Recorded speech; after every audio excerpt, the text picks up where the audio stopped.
1절과 2절을 먼저 보겠습니다. 형제들아, 내가 너희에게 전한 복음을 너희에게 알게 하노니 이는 너희가 받은 것이요 또 그 가운데 선 것이라. 너희가 만일 내가 전한 그 말을 굳게 지키고 헛되이 믿지 아니하였으면 그로 말미암아 구원을 받으리라.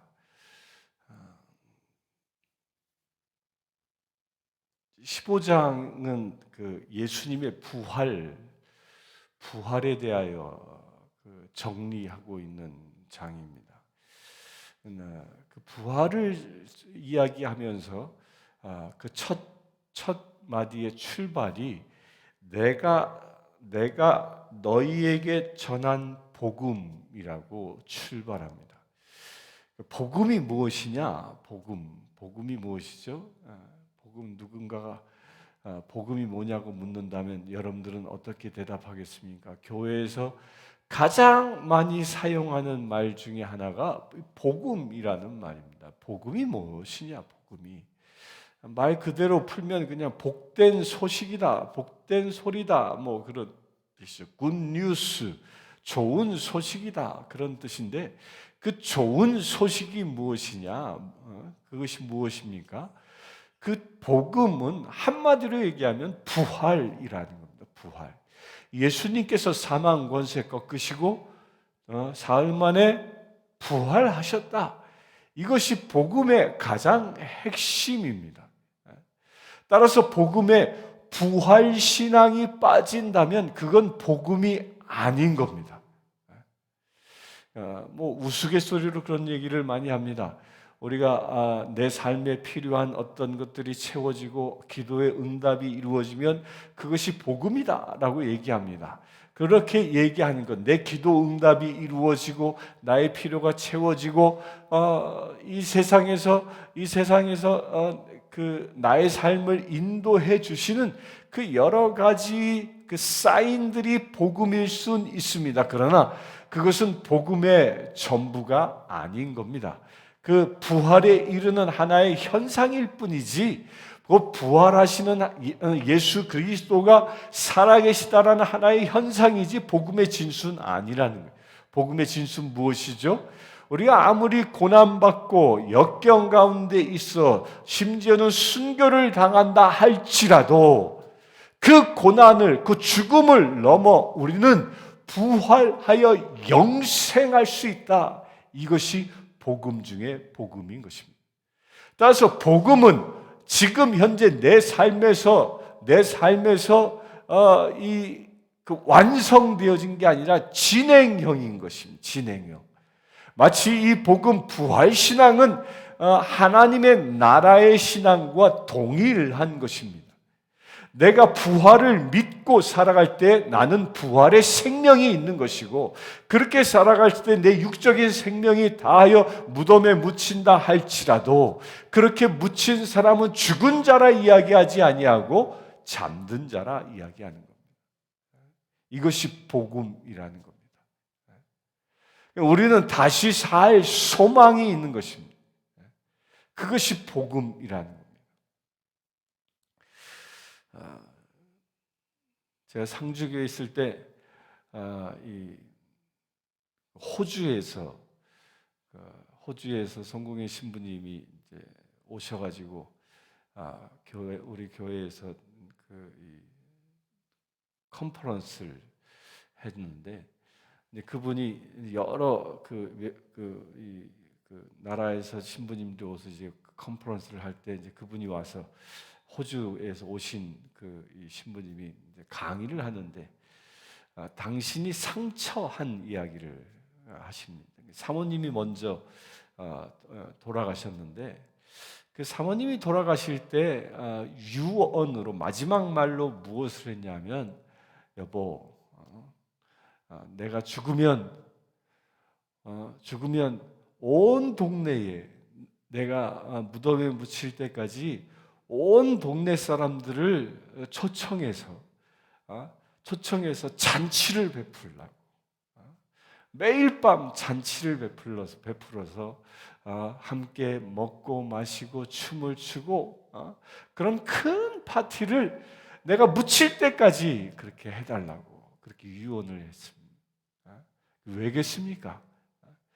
내가 죽는 것은 절망이 아니요, 하나님의 나라에 들어가는 그 부활의 희망, 그 부활의 소망이 내 안에 있기에 내가 온전히 하나님의 나라에 들어가고 부활의 약속을 얻은 그 약속의 자녀이기에 죽음은 슬픔이 아니라 잔치의 자리고 내가 하나님의 나라에 들어가는 그런 축하의 축제의 자리다라고 그런 믿음의 고백인 것이죠.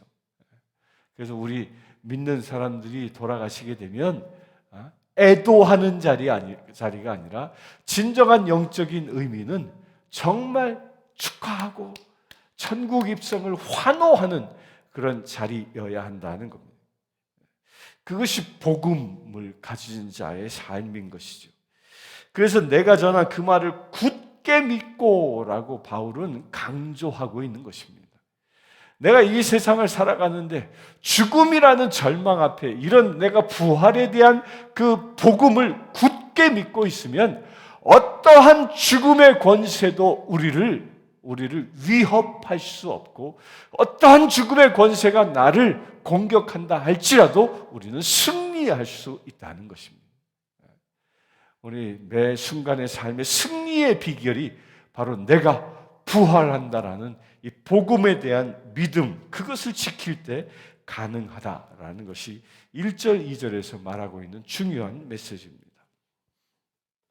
3절부터 봅니다. 내가 받은 것을 먼저 너희에게 전하였노니 이는 성경대로 그리스도께서 우리 죄를 위하여 죽으시고 장사 지낸 바 되셨다가 성경대로 사흘 만에 다시 살아나사 게바에게 보이시고 후에 12 제자에게와 그 후에 500여 형제에게 일시에 보이셨나니 그 중에 지금까지 다수는 살아있고 어떤 사람은 잠들었으며 그 후에 야고보에게 보이셨으며 그 후에 모든 사람에게와 맨 나중에 만삭되지 못하여 난 자 같은 내게도 보이셨느니라. 3절에 내가 받은 것을 너희에게 전하노니, 내가 받았다라는 이 말은 갈라디아서 1장 11절과 12절에서도 같은 말을 쓰고 있는데, 내가 받았다 누구로부터? 바울은 예수 그리스도로부터 말씀을 받았다라고 그렇게 늘 선언합니다. 그 기간이 언제이겠습니까? 다메섹 도상에서 예수님을 만난 이후에 그가 3년 동안 그 아라비아 광야에 들어가 이 생활하죠. 그리고 나서 안디옥에 와서 이제 사도로 이제 활동하게 되어지는데, 그 3년의 기간은 신비의 기간입니다. 근데 그 신비의 기간을 지금 이 3절에 이렇게 표현하고 있는 거예요. 내가 받은 것을 먼저, 언제? 예수님께로부터 그가 말씀을 받고 말씀이 훈련되어졌다라는 겁니다. 이게 어떻게 가능하겠느냐? 이게 실제로 영적인 것이기 때문에 이게 어떻게 가능한 것이냐면, 바울은 바리새인 중에 바리새인이었습니다. 따라서 그때 당시에 존재했던 성경은 그의 머릿속에 완벽하게 암기하고 있었던 사람이었습니다. 따라서 그는 말씀이 그 안에 로고스가 있었던 사람이었던 거죠. 그가 아라비아 광야에 들어가 주님을 만나는 그런 하나님과 독대하는 시간 가운데에 로고스가 레마로 변화되어지는 훈련을 하게 되었는 겁니다. 이거는 현대에서도 똑같이 일어나는 겁니다. 저도 매일 새벽기도 말씀을 준비합니다. 말씀을 전날 준비할 때 바로 그렇게 주어진 말씀, 이 로고스가 나에게 주시는 레마가 무엇입니까? 그걸 하나님께 묻고 그 응답을 얻는 것이죠. 그렇게 내가 받은 말씀들, 그렇게 하나님의 계시로 감동으로 주어진 그 말씀들이 내가 받은 복음이라는 겁니다. 오늘 이 새벽을 통하여 여러분들이 듣고 계신 이 말씀이 제 입술을 통하여 여러분들이 받은 복음이라고 믿게 되길 바랍니다. 또한 여러분들이 오늘 말씀을 펼쳐 읽을 때에 그 말씀 구절들이 혹여 감동으로 온다면 그것이 바로 예수 그리스도께서 성령 하나님께서 여러분들에게 주신 복음이라고 믿으시길 바랍니다. 그런데 그 복음은 나 하나의 감동을 위해서 주신 것이 아니라 바울을 통하여 온 세계에 전하도록 하신 것처럼 나에게 감동으로, 말씀이 감동으로 레마로 나에게 주시는 이유는 나를 통하여 또 다른 사람에게 그 복음을 전하라고 나에게 감동으로 복음을 주신 것이라는 겁니다. 그래서 우리가 진정 복음을 받은 사람들은요, 가만히 앉아있지 못하는 겁니다. 누군가에게 내가 받은 그 감동을 전할 수밖에 없는 것입니다. 그래서 오순절날 성령이 임하자 베드로를 비롯한 제자들이 예루살렘 거리를 향하여 담대하게 나가 복음을 선포한 것처럼 여러분들 그와 같은 일이 일어나길 바랍니다. 어떤 복음? 부활의 복음입니다. 오늘 말씀에서도 그 부활하신 예수님이 개발을 비롯하여 맨 마지막에 바울 자신에게까지 예수님이 나타나셨다라고 증언합니다. 이 증언은 지금 우리에게도 동일하게 나타나는 것입니다. 말씀이 육신이 되신 그분이 지금 우리에게 말씀으로 오셨고 또한 그리스도의 영 되신 성령 하나님이 우리에게 임하셨다라는 것은 나도 지금 부활하신 예수님을 만나고 있다라는 것입니다. 이런 믿음을 갖게 되길 바랍니다. 9절 봅니다. 나는 사도 중에 가장 작은 자라 나는 하나님의 교회를 박해하였으므로 사도라 칭찬받기를 감당하지 못할 자니라. 그러나 내가 나된 것은 하나님의 은혜로 된 것이니 내게 주신 그의 은혜가 헛되지 아니하면 내가 모든 사도보다 더 많이 수고하였으나 내가 한 것이 아니요 오직 나와 함께 하신 하나님의 은혜로다. 그러므로 나나 그들이나 이같이 전파하며 너희도 이같이 믿었느니라. 이렇게 부활을 목격한 그는 원래는 사도가 될 수 없는 교회를 박해하는 자였으나 하나님의 은혜로 그가 사도 바울이 변화되어 하나님의 일을 감당케 하였다라는 겁니다.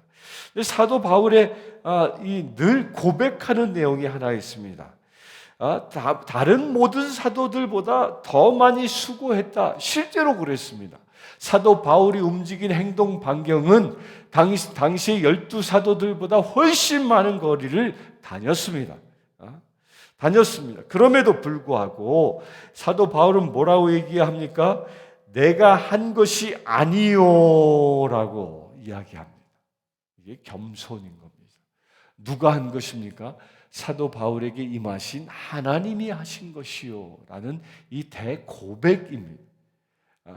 사도 바울은 늘 이런 고백을 합니다. 내 안에 살아계신 부활하신 예수 그리스도 그분이 행하신 것이지 사도 바울인 내가 행한 것이 아니다라는 대고백인 겁니다. 이것은 부활하신 주님과 동행하는 저와 여러분들도 동일한 고백이 매 순간 일어나야 하는 것입니다. 우리가 교회에서 봉사합니까? 주의 일을 감당합니까? 세상을 살아갑니까? 그 모든 은혜와 능력이 여러분들에게 나타납니까? 그 모든 것들은 내가 한 것이 아니라 누가 한 것? 예수 그리스도께서 하신 것이다 라는 이 고백이 일어날 수 있게 되길 바랍니다. 이렇게 이런 고백으로 교회를 섬기고 예배를 섬기고 봉사하고 사명을 감당하는 사람 보고 그런 사람을 보고 뭐라 지칭합니까? 겸손한 자라고 얘기합니다. 왜? 예수를 높이기 때문입니다. 그리하여 복음이 전파되어진다는 겁니다. 12절부터 봅니다. 그리스도께서 죽은 자 가운데서 다시 살아나셨다. 전파되었거늘 너희 중에서 어떤 사람들은 어찌하여 죽은 자 가운데서 부활이 없다 하느냐? 만일 죽은 자의 부활이 없으면 그리스도도 다시 살아나지 못하셨으리라. 그리스도께서 만일 다시 살아나지 못하셨으면 우리가 전파하는 것도 헛것이요 또 너희 믿음도 헛것이며 또 우리가 하나님의 거짓 증인으로 발견되리니 우리가 이미 그리스도를 다시 살리셨다고 증언하였음이라. 만일 죽은 자가 다시 살아나는 일이 없다면 하나님이 그리스도를 다시 살리지 아니하셨느니라. 만일 죽은 자가 다시 살아나는 일이 없으면 그리스도도 다시 살아나신 일이 없었을 터이요, 그리스도께서 다시 살아나신 일이 없으면 너희의 믿음도 헛되고 너희가 여전히 죄 가운데 있을 것이요, 또한 그리스도 안에서 잠자는 자도 망하였으리니, 만일 그리스도 안에서 우리가 바라는 것이 다만 이 세상의 삶뿐이면 모든 사람 가운데 우리가 더욱 불쌍한 자이니라. 이 초대교회에 이단들이 생겨나기 시작했는데 그 이단 중에 하나가 부활은 없다, 예수님의 부활을 믿지 아니하는 사람들이 생겨나기 시작했던 겁니다. 그들을 향하여 이야기하는 것입니다. 그리스도께서 죽은 자 가운데 다시 살아나셨다 전파되었거늘 어찌하여 너희들 가운데에 부활이 없다고 하느냐라고 얘기합니다. 이게 사단이 주는 아주 이 독보섯과 같은 것이죠. 이 부활이 없다라는 이 말이 궁극적으로 이 부활 신앙을 빼앗아 가고 나면 우리 인간이 어떻게 살아가냐면요, 이 세상에서 나의 육적인 만족을 시키는 것이 최고의 가치가 되고 마는 겁니다.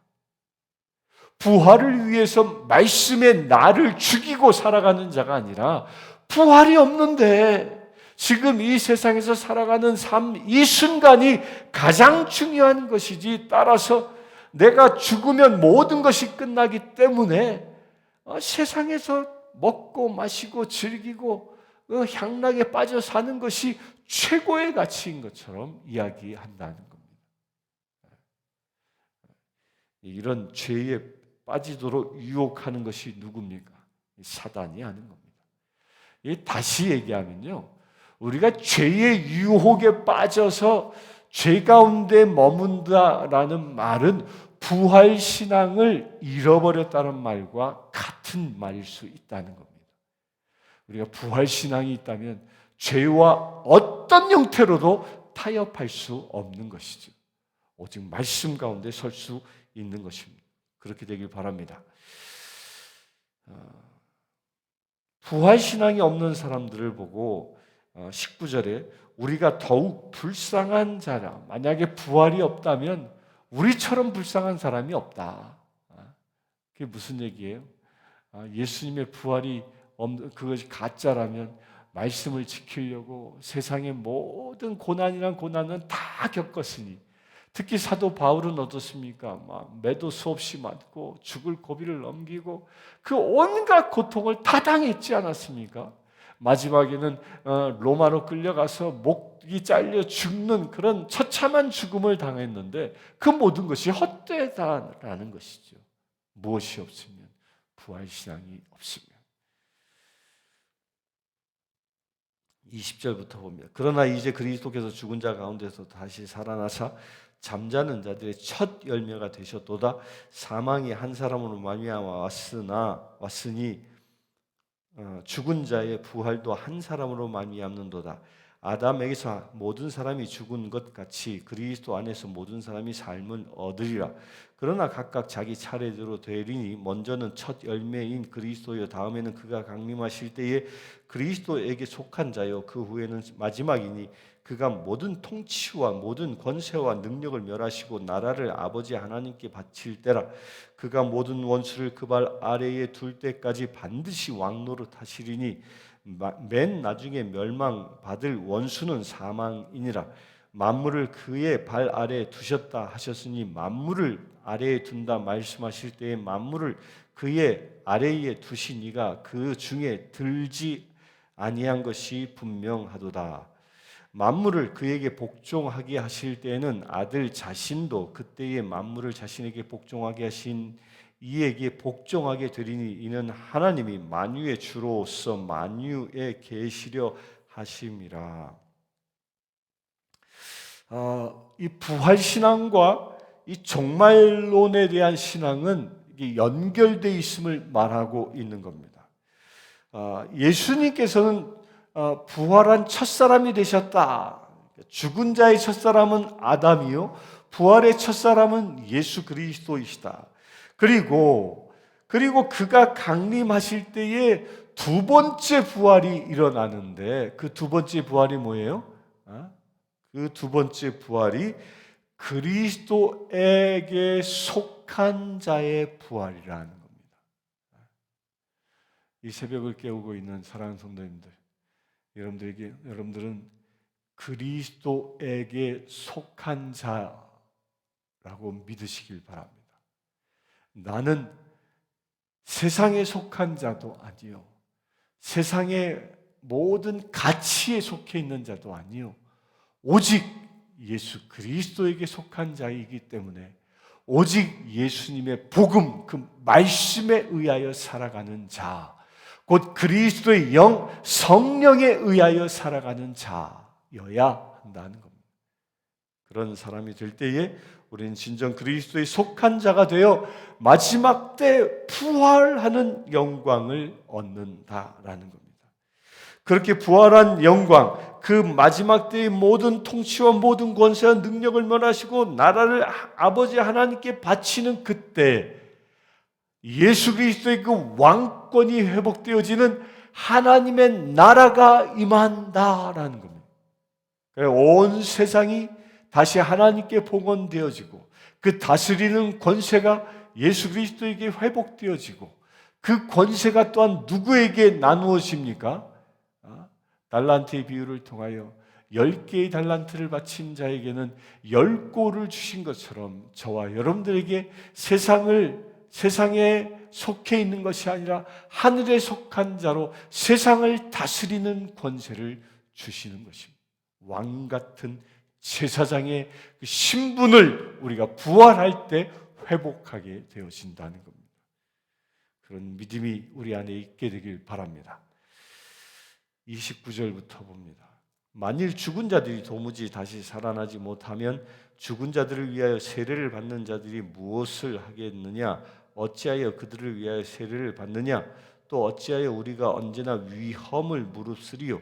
형제들아, 내가 그리스도 예수 우리 주 안에서 가진 바 너희에 대한 나의 자랑을 두고 단언하노니 나는 날마다 죽노라. 내가 사람의 방법으로 에베소에서 맹수와 더불어 싸웠다면 내게 무슨 유익이 있으리요? 죽은 자가 다시 살아나지 못한다면 내일 죽을 터이니 먹고 마시자 하리라. 속지 말라. 악한 동무들은 선한 행실을 더럽히나니 깨어 의를 행하고 죄를 짓지 말라. 하나님을 알지 못하는 자가 있기로 내가 너희를 부끄럽게 하기 위하여 말하노라. 지금은 있지 않는 그 교회의 그 전통이 29절에 나오는데요.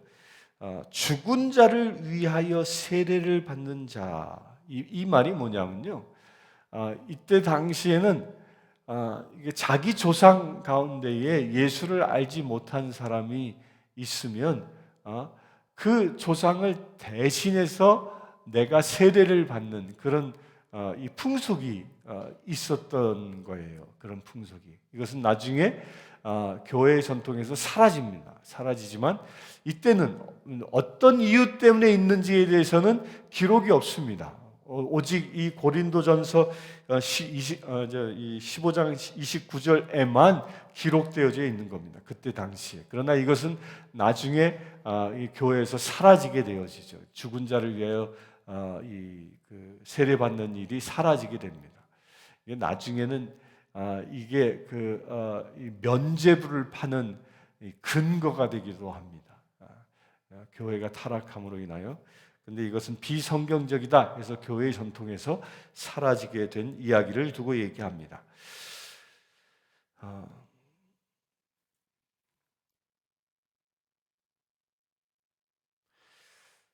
31절이 굉장히 중요한 말씀인데요. 형제들아, 내가 그리스도 예수 우리 주 안에서 가진 바 너희에 대한 나의 자랑을 두고 단언하노니 나는 날마다 죽노라.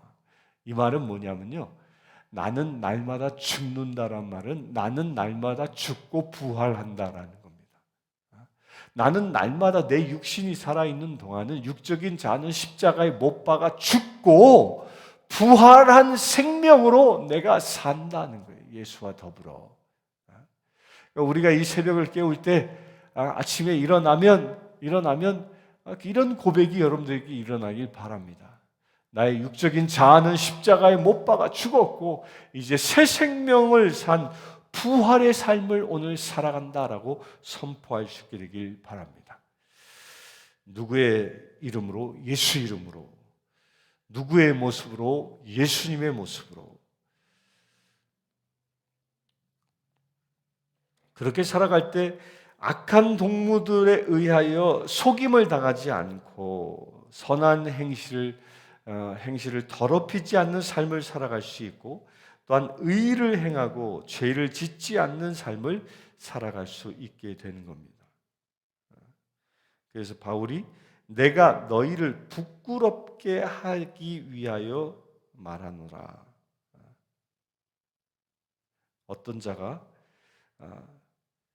깨어 의를 행하고 죄를 짓지 말라 하나님을 알지 못하는 자가 있기로. 그러니까 하나님을 알지 못하는 자, 이 말이 뭐냐면 부활신앙이 없는 자, 그런 자는 어떤 사람이라? 부끄러운 자라는 것입니다. 부끄러운 자. 사도 바울이 세운 교회에 부활신앙을 잃어버린 자가 생긴다면 사도 바울이 부끄럽게 된다는 말이기도 합니다. 오늘 하루를 살아가면서 내가 죽고 오직 예수님이 내 안에 부활하셨다라는 그런 믿음의 삶이 이루어지기를 이 시간 합심하여 기도하기를 원합니다. 또한 이 부활신앙이 나를 넘어 나의 형제 자매, 나의 이웃에게까지 부활신앙이 나를 통하여 전해질 수 있기를 소망하며 기도합시다. 주 아버지 하나님, 예수 그리스도께서 사망 권세 꺾으시고 사단마귀의 모든 권세를 꺾어버리시고 그 십자가의 죽음 가운데에 다시 부활하셨음을 우리가 보았습니다. 예수님이 부활하여 승리하신 것처럼 첫 부활하신 예수 그리스도의 삶을 살아가신 것처럼 우리도 두 번째 부활한 삶을 살아가는 믿음의 새로 택하심을 감사합니다. 우리가 이 시간 고백합니다. 나도 또한 나의 육적인 자아를 저 십자가에 못 박아 죽었나이다. 이제 예수 그리스도의 그 새 생명, 부활의 생명으로 우리에게 임하여 주시옵소서. 내가 죽고 오직 그리스도가 내 안에 사는 놀라운 역사가 이 시간 예배하는 모든 심령들 가운데 이루어지게 하여 주시옵소서. 그래 아버지 하나님, 부활의 영광을 나타내는 거룩한 삶, 거룩한 지체 되게 하여 주시옵소서. 우리 주 예수 그리스도의 이름으로 기도드리옵나이다. 아멘. 지금 우리 주 예수 그리스도의 은혜와 하나님의 크신 사랑과 성령님의 감화감동 교통 치유하심이 이 시간 부활 신앙 가운데 새 삶을 시작하는 주의 사랑하는 모든 지체들 위해 지금부터 영원토록 함께 하실지어다. 아프리카 케냐의 마소교교의 고아원생 스테이시는 여자아이입니다. 스테이시는 초등학교 진행을 희망합니다. 장래 간호사가 되는 것이 꿈입니다. 이 아이는 매달 학비와 점심 식사 비용으로 30불이 필요합니다. 이 아이의 후원자를 찾고 있습니다.